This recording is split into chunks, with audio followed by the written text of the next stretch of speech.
Well, the Turkish parliament is due to pass crucial legislation on Monday as part of its deal to secure visa-free travel to Europe for its citizens.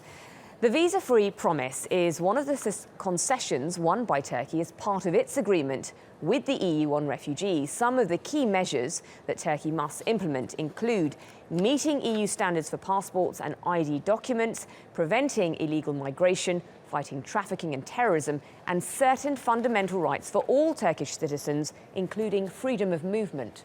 Turkey says it has already fulfilled the majority of criteria set by the bloc.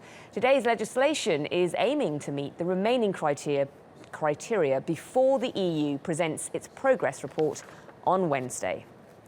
Well, let's get more on this story with Jack Parrock, who joins me live from Brussels. Jack, what are we expecting to hear from the European Commission about the visa liberalisation system?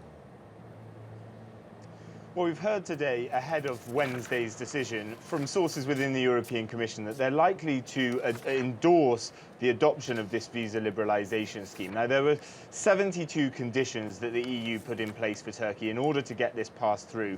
And we know that about 10 of them will be outstanding after the vote in the Turkish parliament. Now, the conditions included everything from the introduction of biometric passports for Turkish citizens to a broad set of civil liberties issues that the EU wanted to see implemented in Turkey.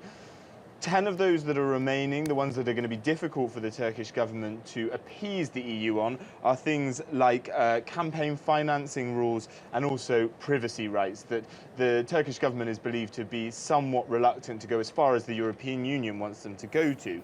Now, although the European Commission is set to endorse this measure, it's still got to go through the European Parliament. The MEPs have said that unless Turkey is absolutely on the money on every single one of the conditions, then they won't put it through. And then if they do manage to pass the legislation, it would have to go to the European Union Leaders Summit. A summit would have to be called for them to pass it. That would happen as early as June. But this is a significant moment. If the European Commission push this through, it shows a real sign from the European Union that they are prepared to meet Turkey's demands on the visa liberalisation scheme. And this is a pretty important part of the deal, isn't it, in terms of the EU tackling the migrant crisis as well, though?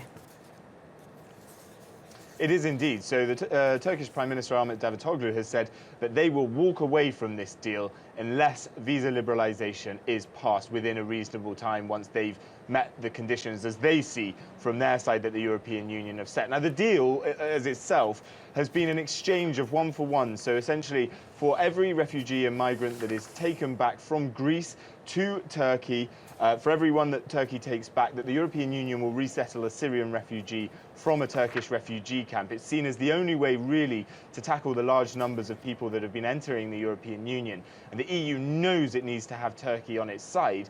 As I said, the European Parliament could scupper this whole thing. But at the moment, there's positivity from the European Commission, at least, even though there are many sceptics in Brussels left saying that they don't think that this visa liberalisation issue will eventually get passed. OK, Jack Parrock in Brussels, thank you.